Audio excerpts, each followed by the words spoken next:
created a lot of frustration. Once again, I was already confused as a kid, so I think I was more confused when they stopped answering my calls.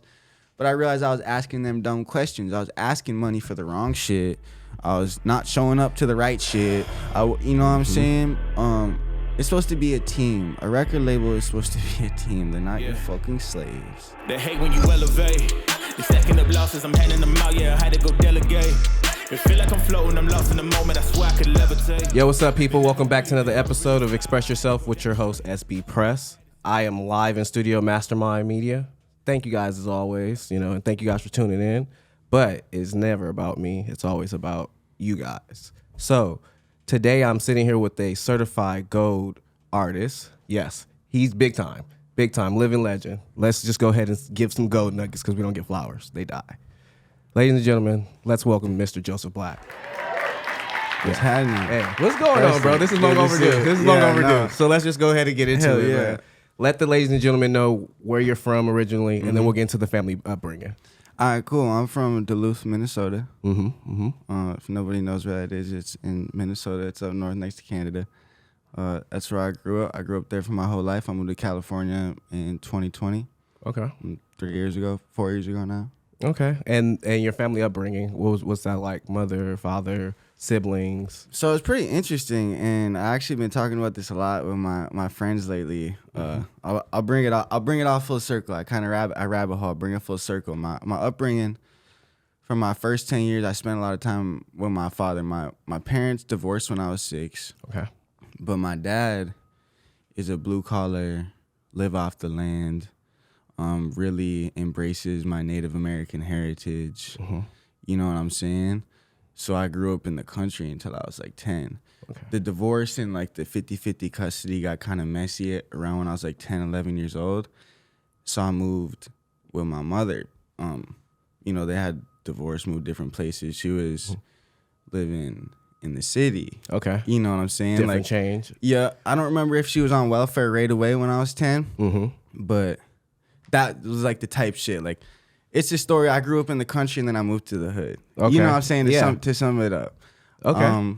So with that being said, what were some of the adversities that you had to overcome with the transition?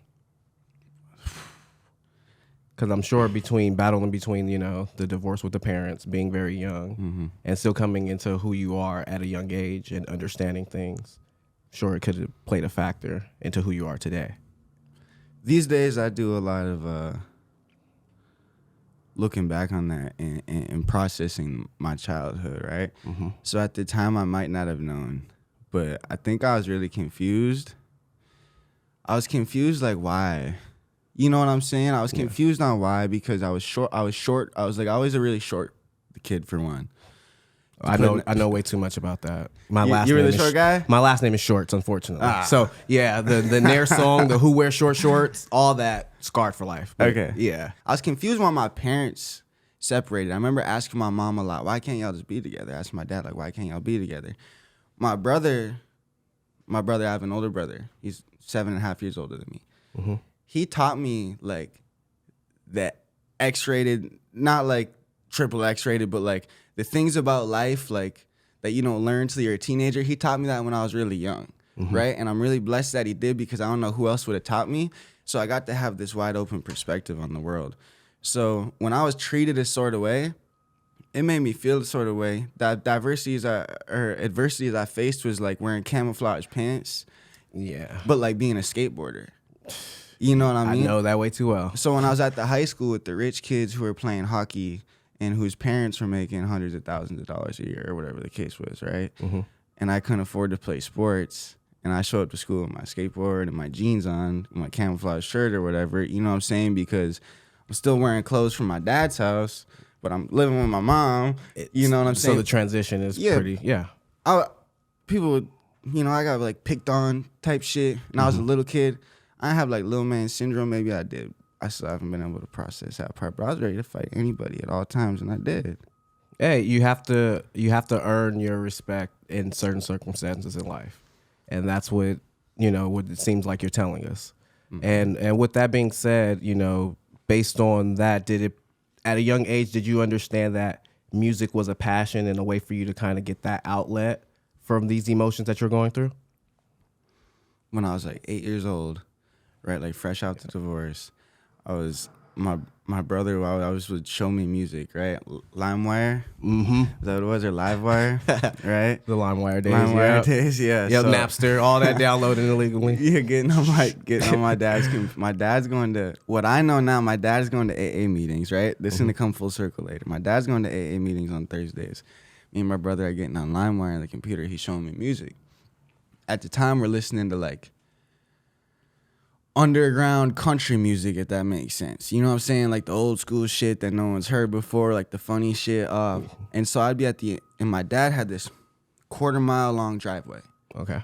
And I would stand at the end of it waiting for my school bus when I was a kid. And the snow would pile up in Minnesota from the snowplows. So I'd be standing on top of the snowbanks waiting for my school bus, talking like country songs in my head.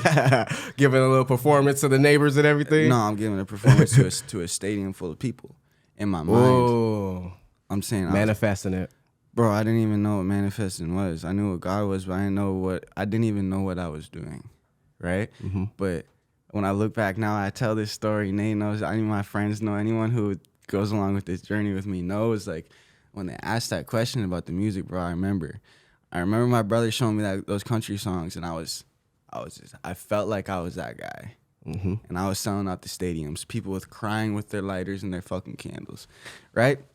So here's where things change, though. I'll get a little deeper into it because I'm talking about country music, you know? This is what makes you you, so we need this. Yeah. Express yourself, brother. I'm in the countryside, you know what I'm saying? I'm going to a country elementary school. I'm talking about younger years now. Yes. There was no black kids in my elementary school. I didn't see a black person until I was like 11 years old. You know what I'm saying?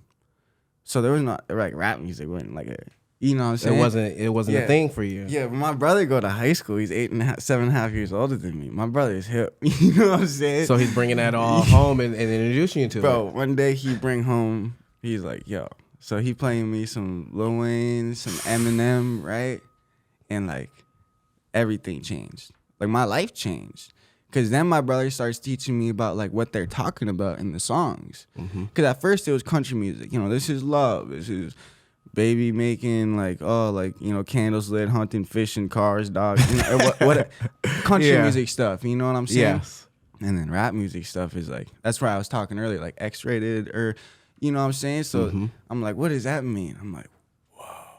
Metaphors, the flows. Punchlines. Bro, I'm talking about I was a child at the end of my driveway in the sticks wearing all camouflage, you know what I'm saying, waiting for my school bus to come thinking I'm Slim Shady, you know what I'm saying, like rap with my eyes closed always too, like really thinking the stadium's right there in front of me. So you already knew at that point you were on your way to stardom.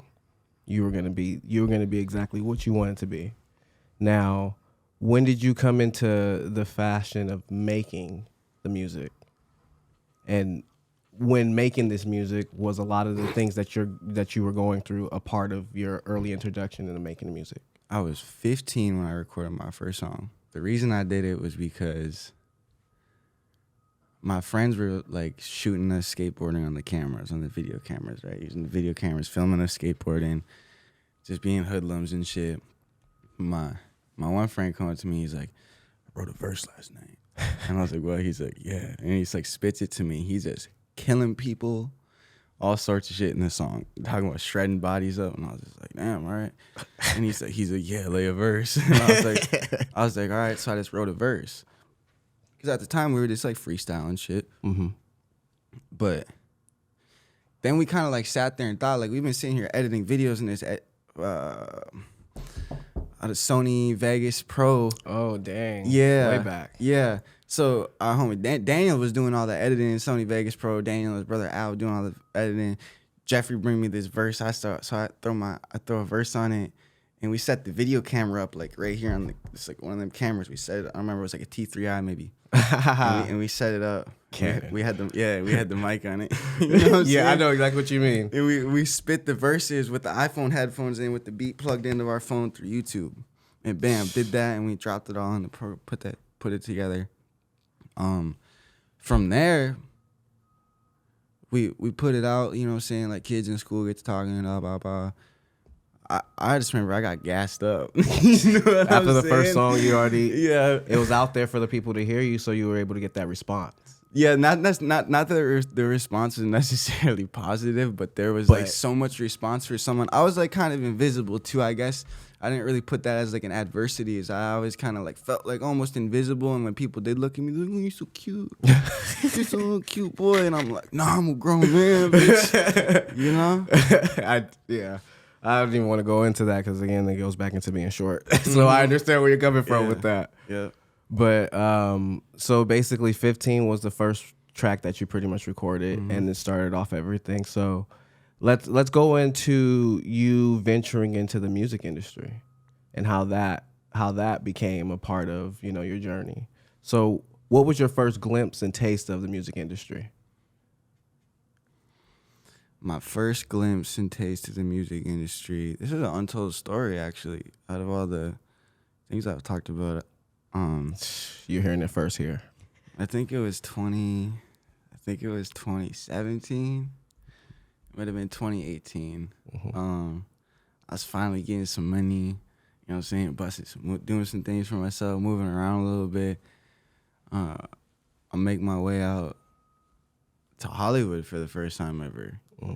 And I get to be in the studio with Moneybag Yo's whole crew, D Moolah, Endless, all these guys. And I'm with my OG and he like knows them. You know what I'm saying? But I didn't know he like knows them. You know, so I thought we were just going to the studio, like some normal shit. But no, I'm in there and I got to see, that was my first glimpse of people who was like, oh, you got assigned to Atlantic. Like these guys are signed to, you know what I'm saying? Like boom, boom, boom. I'm like, oh, this is real life. And I got to see how like the recording process is. Like, now they live in the studio. You know what I mean? At this time, I was already on the roll. I already knew I had the formula and I was on the right path. So when I got to go out there and see how some people that I listen to every day, and I got to make some songs there with them and shit. So that was cool. I got to see, it was like reassurance. I got a little reassurance on my grind. Like, yeah. I just gotta remember to walk in the room like I'm that motherfucker in this, because I grind so much, because I am the motherfuckers. You know what I mean? I had to tell somebody something like that today. Like, don't wish nobody luck. Luck is for the people who don't work hard for the shit. So keep on going, keep grinding, and that's what I be telling people. And if it's about luck, bro, if it is luck, for anyone who's talking about luck, it's about numbers, right? You gotta get your fucking numbers up then, because you're gonna miss. You gotta start shooting your damn shots. And if it's about luck, you know what I'm saying, we'll start shooting, because one's gonna hit eventually. You know, so whatever it is to whoever it is, play your game. Hey, play it right too. Yeah, yeah. But yeah. So the studio with Moneybag Yo and his entire team, it taught you basically what it's like to really record with the big dogs, and so to speak. But you already walked in there feeling as such. So what was their reaction towards you and your confidence? They didn't really have a reaction to me or nothing. Honestly, I didn't think I really walked in there that confident. I walked in. It was my first time ever going to a studio. Oh, okay. Oh, yeah. Okay. I recorded everything. It went from the T3i on the counter to like buying our own mic to this. It's always been in the bedroom to this day. So that was my first time ever going to a studio. So I had a little nerves for sure. Okay. And when I walked in and I peeped game, I was like, damn. I was smoking Cali weed for the first time. You know what I'm saying? Like, I had just made my first money. So like, you know what I'm saying? Like my balls was dropping, but like, you know what I'm saying? I walked in there with some OGs and I was like, man, goddamn. All right. But it was a good, because I love my whole life I've been around people who are doing better than me in terms of things I want. So right? It's a forcing of what's before you as a motivation? Yeah, it's a forcing. If I was always surrounded, if my friends and my peers were always people who were doing less than me or who didn't have things traits I wanted or physical, you know what I'm saying? Like, what is the substance of the friendship, and so to speak? And yeah, so to speak, right? Because it's not like you like, oh, you're not beneficial, cut you off. But it's more like you're going to get left behind if you're not, We're going to veer away because of where we're going off in these paths of life. Yeah, sometimes, like, it's good to feel a little nervous when your friends show up, if you feel nervous because you know you was slacking in X area and they about to call you out. Mm-hmm. You know what I'm saying? Like, yo, I show up and you wasn't doing X, Y, Z like you was supposed to for your own sake. Mm-hmm. Well, I love you, motherfucker, so you better pull your, you know what I'm saying?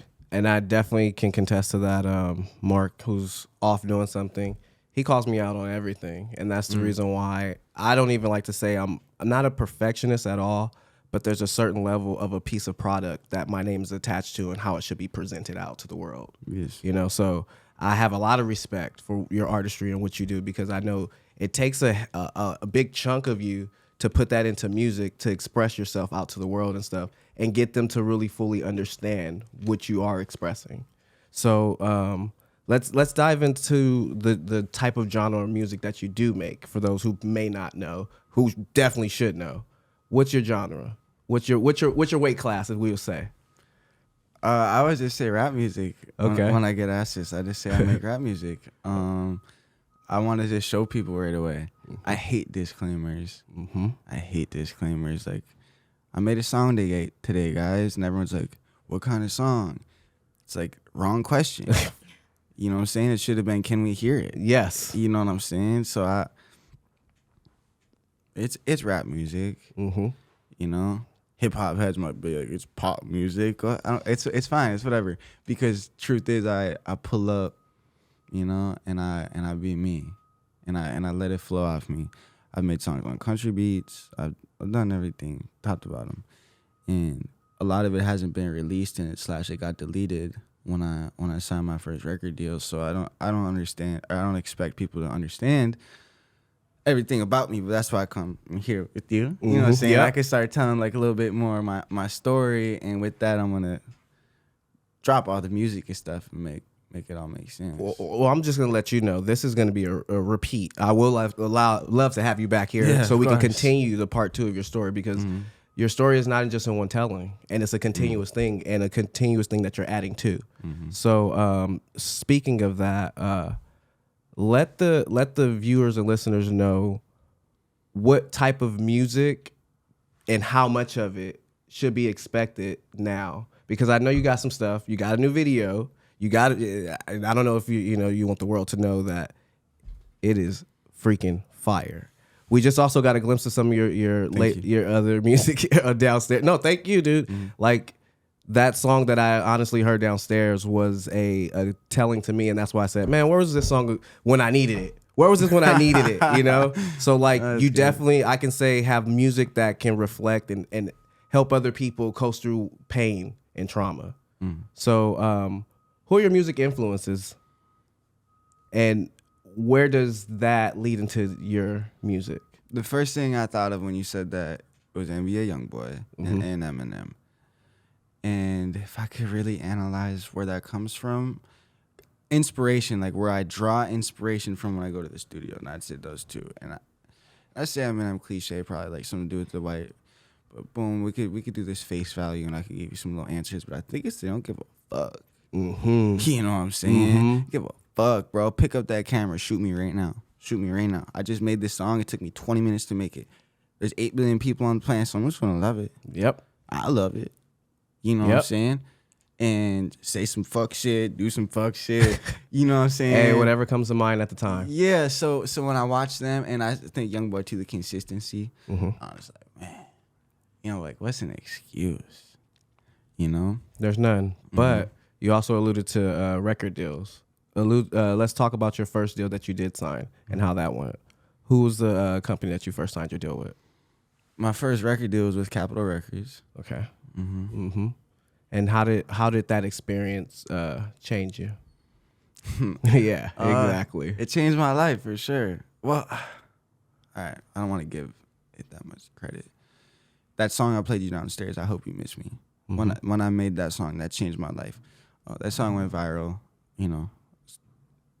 Got all the calls from the record deals. I went with Capitol Records. I was getting managed by Electric Feel. I signed a publishing deal with Sony. But Capitol Records was a record deal, right? The record. Yeah, the deal. The stamp the deal on the emblem. Yeah. It's the fucking stamp, man. You know what I'm saying? I go back home. I went back home, bro. People was breaking in my house about that shit. You know what I'm saying? They was trying to jump me in public about that shit. You know what I'm saying? Because I owe everybody. You know? It's crazy what just like a label, and I'm not talking about record label, I'm talking about the word label. Like you label someone. Just a label can do to you. You know what I'm saying? Completely. You put a label on someone, so you sign a record deal, man, motherfuckers think you that for real. You know what I'm saying? And that's dope, because I always thought I was that for real, but I didn't know that's what came with it. Aside from that, right? That was a little rabbit trail. The record deal was great. I learned a lot. I learned what the music business is. I learned what the music industry is. Things that I thought that I knew and thought I was prepared for, I kind of got caught off guard. Granted, I was on drugs the whole time. You know what I'm saying? This is my disclaimer. I said I hate disclaimers. But here's the disclaimer. It's real, man. After I made I Hope You Miss Me, before it went viral, I was doing fentanyl. I was doing a whole lot of fentanyl. And I was deep into it. Okay? So when the record deals came and stuff, it kind of supplied my habits, like, you know, with the money. And obviously I was lying to them. They didn't know me, so I'm like making sure I'm cool on the calls, like, and doing what, you know, whatever. But it slowed down my process. You know what I'm saying? I'll talk about pros and cons, right? Right. Well, let's go cons right out the back, because, you know what I'm saying, it slowed me down. I was dropping a song a week. You know what I'm saying? Daniel, my best friend at the time, videographer, lived with me. You know what I'm saying? Come downstairs. I'll come downstairs after I record a song. He's going to shoot the video and edit it. 3 days later, it's done. You know what I'm saying? Like, on a 3 to 4 day basis, we were knocking shit out. So weekly, boom, boom, boom, and we're working jobs. You know what I'm saying? Yeah. I lied. I wasn't working. I wasn't working anymore. Okay, break the consistency. I was, you know what I'm saying? I had found my way. But we were, point being, smashing the game, right? Only getting hundreds, a couple thousand views, you know? Like hundreds, like I'm talking about hundreds, like 200, 300, 400, sometimes getting 1,000, 2,000 views. But they were still smashing. I believe in God, you know what I'm saying? If it's the universe you believe in, if it's an algorithm you believe in, motherfucker, it's the same idea, right? I stand on what I stand on, but it's the same idea, right? So I just knew. You know what I'm saying? I just knew it don't matter about the views. It was boom, boom, boom, boom, boom. It was gonna happen.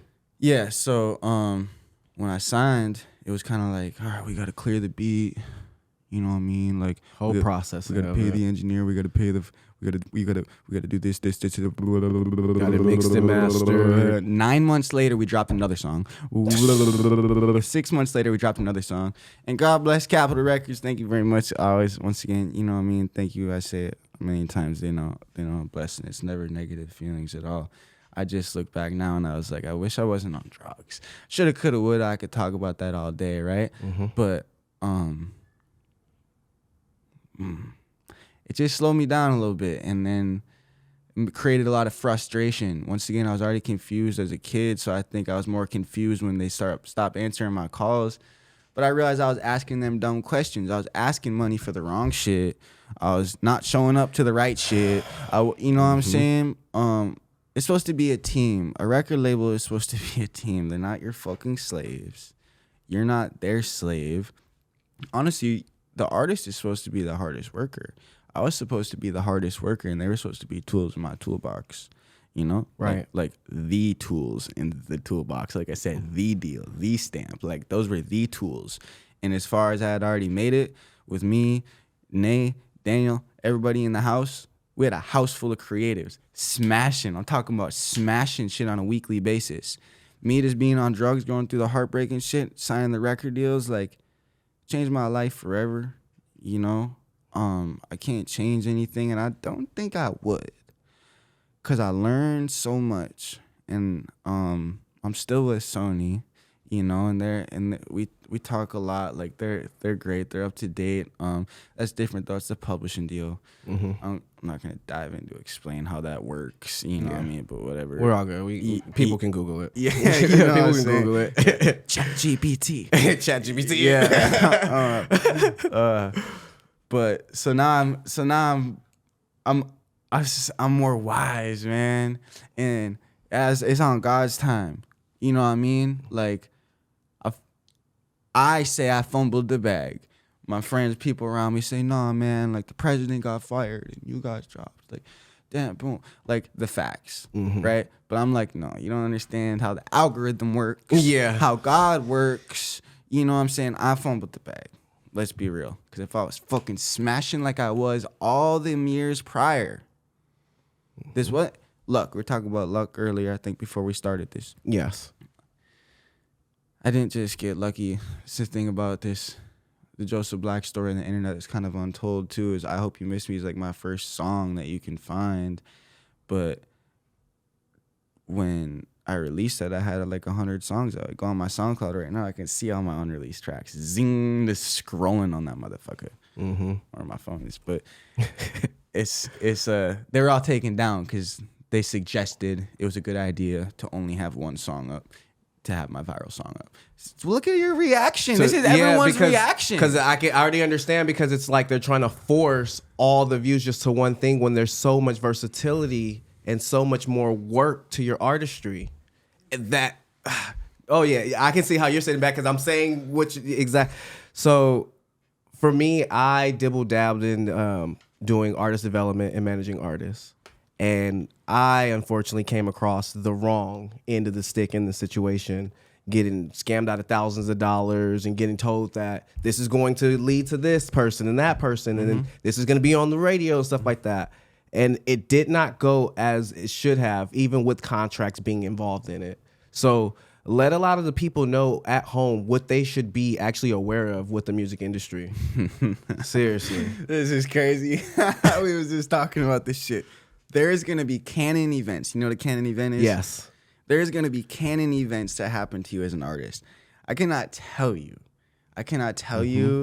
what to do or what not to do, right? Because you're going to have to fuck up, bro. Same. You know how many times that before I went viral and shit, how many times I paid like random ass blogs and companies to do all this shit for me?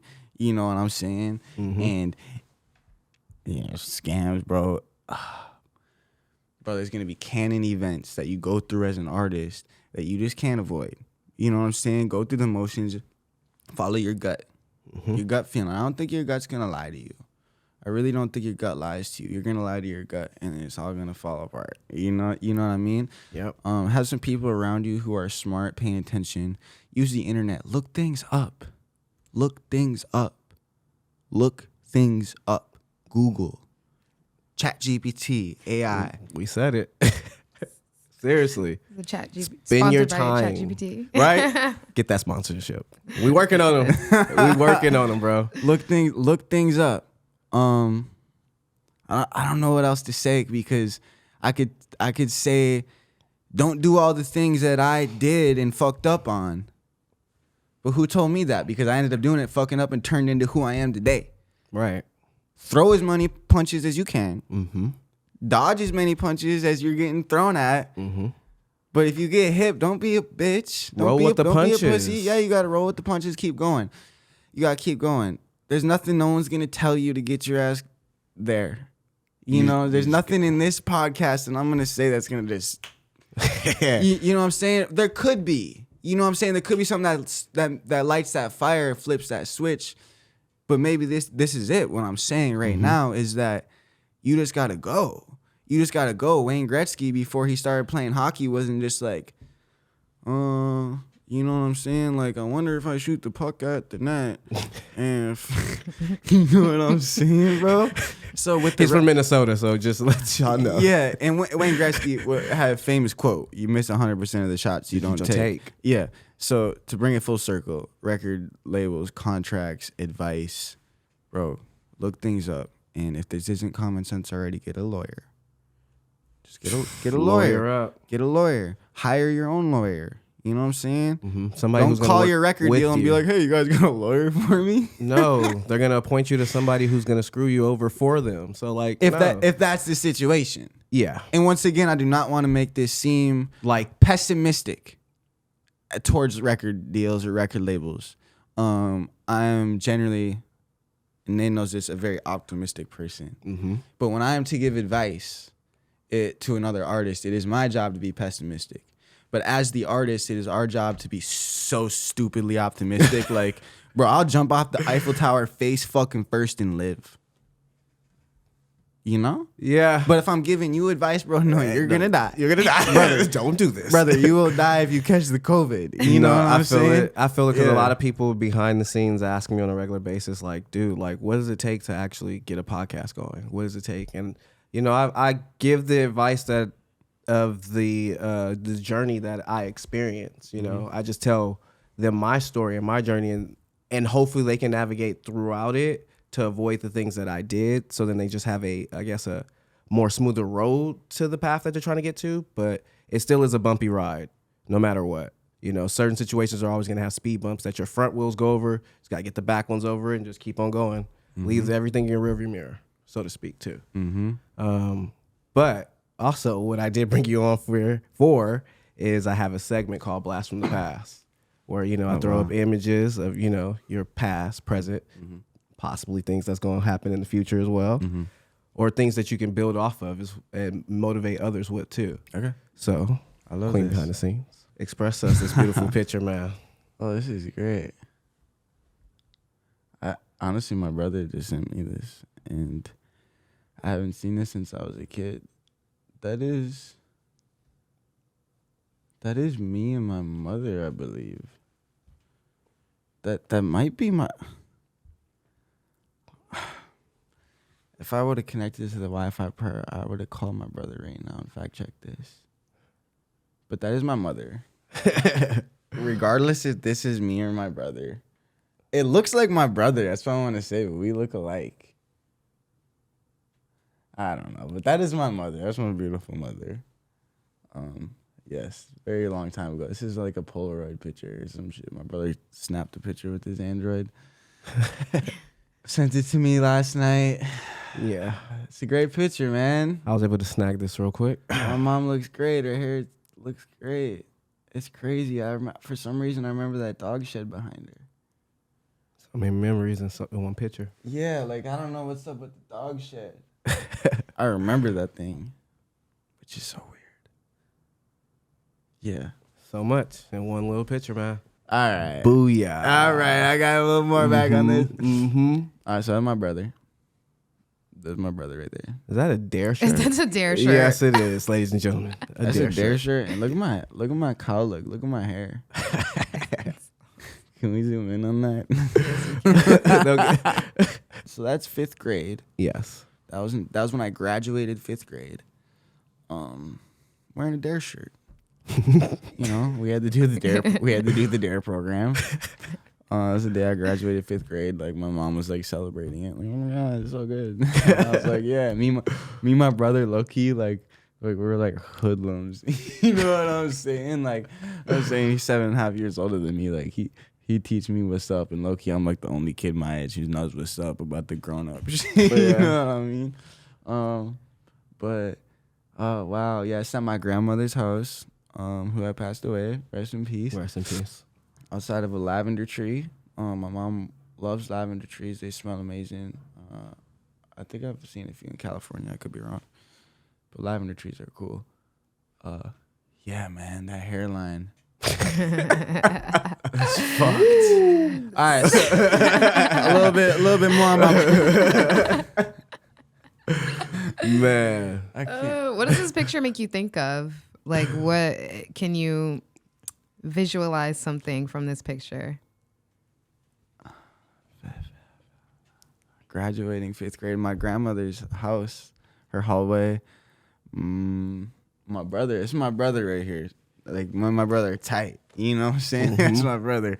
I got his birthday tatted on my knuckles. This is along with other things too. I did some research. Yeah, yeah. So we can. I'll dive into that right now. Honestly, this is my brother's birthday, 11/23, right here on my knuckles. This is the birthday of a good friend that me and Nate had, and a bunch of other friends of ours had, who passed away. Dylan, rest in peace, Dylan. That was his birthday. you guys heard me mention the name Daniel a few times. Jeffrey Al, I mentioned all these people and all the house we lived in. 1123 was the house address. Wow. Daniel actually grew up there his whole life. And then one of the homies bought it when his mom was like leaving when we were getting older. We just stayed there. So it's like, so it's trifecta, the 1123, 1123. So when I think, I was like, yeah, man. It's your sister's birthday too. Wow. Dang. Yeah. That's Full a circle number right there. Yeah, heck yeah, man. Yeah. Crazy. Your brother looks like Heath. Wait, he looks like Heath Ledger a little bit in this photo from. Yo. Doesn't he? Yeah. Yeah. And that picture. He does have some of it. I see it. That's good. All right. Oh. Now, let's get into this guy here, the living legend himself. Express to us where this was, what time it was in this. This is downtown LA, Hollywood. No, like Beverly Hills. There's like a fountain, some crossroads. Yeah, somewhere down there. So in like the middle of the day. That looks like near Rodeo, like that little area. I think so. Yeah. I think so. Yeah, we were looking for this good spot. Specific spot. Now, what was taking place in this photo? What were you doing in this specific spot? We're filming a music video. Yeah. Yeah. I was filming my new music video. This came out home. Yeah. I was doing that with, this is the clean shots. Oh, trust me. Actually, hit him with the next one then. He said the clean shot, so then this is shit. Exactly. Not the clean shot. Right. Right. Yeah. Those are great 2 photos to put side to side. That's great. Thank you. I'm working on my work, man. This is my artistry. Yeah. So I just want to make sure you get to express yourself in your artistry. This is brilliant, and I know you're going places because you already been there. You came here already knowing you was a person. You was somebody. So explain to them, what inspired this part of it for you, because I seen it. It was a dope shot. I'm telling you, the ideas just flow out of me. That's asking me, like, why did I say I hope you miss me in the song? Or why did I say thinking about my home? You know what I'm saying? Why did I say the weird lyrics? It just came out of me. I was sitting there, we're like, what are we going to do for the music video? I'm like, cover me in blood, red mask behind me. Everyone's like, kind of like, okay, but why? And I was like, we're just going to do it. And I see it. We're just going to do it. Yeah. And it could mean a lot of things, It's up for... I think when we talked about it, it's like the good and the bad. Like, because the song is home. And I think when I watch the video, I think about the good things that happened that made you who you were. And then the red of this and the blood represents all the bad shit you went through. Subconsciously, like, I think of that when I watch the video. Like, this is the good, I'm clean. And then the bad is like, I went through hell back home, too. Ladies and gentlemen, that's Don Janae behind the scenes speaking right now. And big ups and thank you to Don Janae, because she was very impactful at the very peak and early stages of this.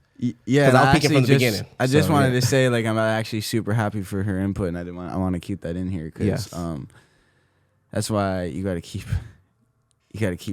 people around you that fucking have a brain on their head, right? Because as an artist, I'm conceited, or what, I'm all the things we are about ourselves, right? You know what I'm saying? So sometimes someone on the outside will be like, no, bro, you know what I'm saying? Like, don't forget about things you went through in your life. That's what Nate just told me. She just reminded me, like, no, because I make art subconsciously. The way I make art is it's so like critical to my life, just like putting the seatbelt on is, that I make it subconsciously.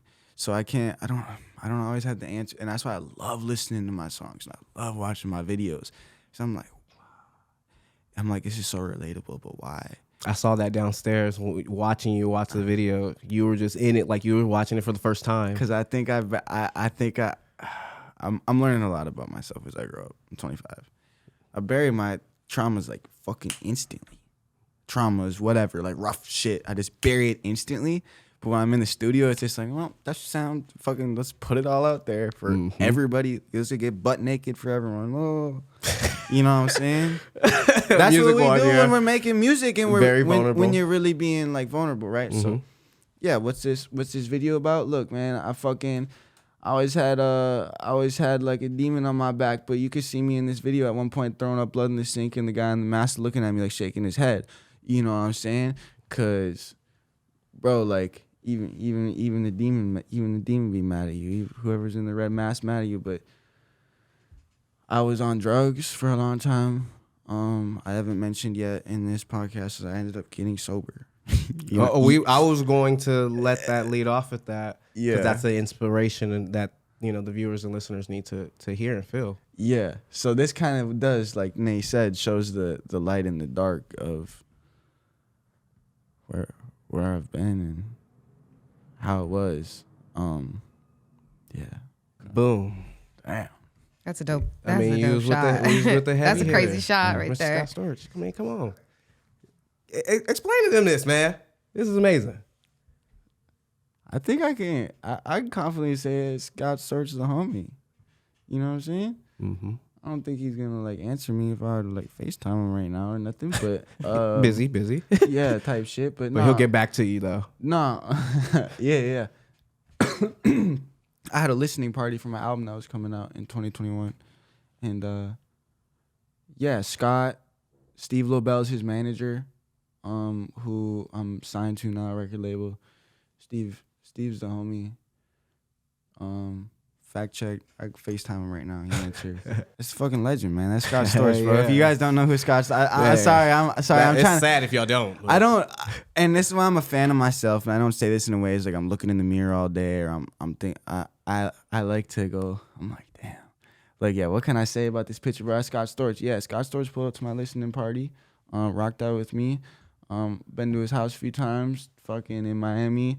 Met his son. His son played me hella beats. His son makes beats. His son's this killer on the shit already. It's hereditary. Right. Lineage just passing on down and stuff. It's yeah. It's like Gatorade. It's in him. Yeah. But looking back, when I was 8 years old, thinking of them snowbanks.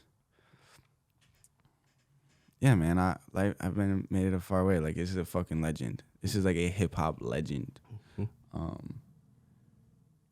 great. It's a blessing, man. I tell you what. Sorry, I'm speechless right now trying to think of this. I met Scott Storch because he had a rehab center. He had a rehab center called the Heavenly Center. Him and Steve Lobel and another friend of theirs. It was in Studio City, and that was the treatment center I went to and got clean. So Scott actually pulled up on like the weekly, and we had a therapy group like in the studio, and Scott would pull up. He's also in recovery. Some years in recovery himself. He destroyed his whole career and rebuilt his whole career. Yeah. Drugs, you know what I'm saying? And got sober smoking cannabis, using weed, right? Sounds crazy to some people, you know what I'm saying? But so that's what they were teaching over there. And he'd pull up once a week and just bless all of us with his presence, Mm-hmm. And it turned into this awesomeness. Yeah. Like, yeah. full circle. Yeah. Exactly. Yeah, man. I got in my Fire in the Booth freestyle, I talk about a time I had with Scott Storch. Go check out my Fire in the Booth freestyle. You want to hear a little Scott Storch story? Now, this is it. Express it, brother. It's a satisfying picture with like It's the a pretty pinks and sick shot. purples. Yeah. The girl in the back is a paid actor. Yeah. She's paid to be there in pink. No, AI generated. This podcast is sponsored by anything AI. No, I'm just playing. It's hilarious. No, it's I'm not. just kidding. Real people. Yeah. Wow. So, all right, so Capitol Records presented me with my plaque, with my fucking gold record, bro. My song, I Hope You Miss Me, went gold. The song I made when I was heartbroken, ready to blow my brains out. This first heartbreak ever, fresh out of jail, life in the fucking dumpster. That shit went gold. And I went to a party, or like had like a whole night out to celebrate it. And this was great. I got that thing hanging up in my house right now. I can bring other artists to my house, you know, and record with them or just bring them over to smoke and hang out and they see it and I see in their eyes, bro. I see in their eyes, you know what I'm saying? Like I can really like, we're talking about giving advice and shit. Like I can just show you a little bit like what is possible. Yep. So the best advice I can give is nothing is impossible. Just shoot. Inspiration on the walls. Fucking shoot, bro. You know what I'm saying? I know that way too well. At home, I'm blessed to have an inspiration room because my grandmother. Tutu. Yeah. I'm literally adding to the legacy that she started for this family. So everything I do also is to add into it and say thank you for starting this off for us. So yeah, it's definitely inspiration, and I'm glad that you're able to, you know, have your trials and tribulation go like gold and be that inspiring factor to a lot of people that come near you. You've been that for me since we met, bro. So I'm glad that you're that for other people as well. I wasn't in the mood to record the song. I wasn't in the mood to get out of bed. I wasn't in the mood to live. Who's gonna work under them circumstances? Who's gonna work under all of them circumstances? Your girl just left you. You just got robbed. You ain't got no money. You ain't got no drugs to sell because you just got robbed. You can't buy no drugs because everyone's finna try to rob you because, you know what I'm saying? Like, when you go viral in the hood, too, by the way, everyone think they owe you or everyone think you owe them. You know what I'm saying? You can't do shit for no one or get shit from nobody because it ain't the end of the story. Wow. Aside from that, that was after the fact. That was after the fact. But the point I'm trying to make and what I could say is fucking when your roommates go to sleep, record the song. And record, when I say record the song, this could be a metaphor, an analogy to your podcast, whatever it is you do. Shooting fucking golf balls, right? Hansa, my dog. Hansa golfs, all right? When your roommates go to sleep, go ahead and do it. When everyone else is tired and burnt out, you should do it. When the whole fucking world's crashing on your shoulders, record the song. Record the song. You know what I'm saying? And you still have like a burning desire to record another one, but you don't really have time. Just record it. Record it. Record the song. And record it first. Record it first too. Don't go dick around for an hour doing unimportant shit first. Fucking record the song. I rolled fresh out of bed, record the song, right?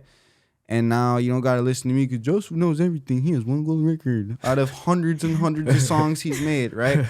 No, but I've seen other people's success stories. I understand how God works. I understand how the algorithm of the universe works. The fucking nerds want to hear it that way, you know what I'm saying, or whatever. That's how it go, right? Just grind, and definitely do it when other people wouldn't. When you don't want to. When you don't want to, that's when it's gonna pay off the most. Mm-hmm. That's you're just vibrating. You know what I'm saying? You're just vibrating. I know this is that, ladies and gentlemen. This is getting real deep. I gotta say, I hate to do this to you guys, but we're gonna bring him back for a part 2 because this is just too much, and it's not enough for y'all. So I would love at this point, let them know your handles and how to find you and stuff, because we got to bring you back, brother. We got to bring you back. So how do they find you on the internet and all that stuff? Joseph Black on Instagram. I think it's Joseph Black Raps on Twitter, X. That's all I really care about. You know what I'm saying? Spotify, YouTube, everything. Joseph Black. Just look up Joseph Black. You'll see the white kid with the neck tats. Yeah, Joseph Black, the white kid with the neck tats. Yeah. Hey. Yep. Hey, and ladies and gentlemen, yes, we're bringing him back. And thank you again for tuning in. I'm your boy, Sbpress. And like that, wait. Like that, let me bring something back. You know I come giving gifts. Latest Shoe Pug shirt for you, my brother. And then, oh yeah, everybody in the crowd gets something. It's like Oprah around here. You get some socks. Oh, you get some socks. thank you. You get some socks. And yes, ladies and gentlemen, yeah. I will be starting up a giveaway very, very soon. I know everybody's hitting me up in my DMs about, Shoe Pug stuff and just giveaways and stuff. I'm also going to be working on some Express Yourself merch very, very soon. And yes, ladies and gentlemen, I am your host, Sbpress, and like that, we are gone. They hate when you elevate. They stacking up losses, I'm handing them out, yeah, I had to go delegate. It feel like I'm floating, I'm lost in the moment, I swear I could levitate. They never believed that I would really fly. I had to go demonstrate.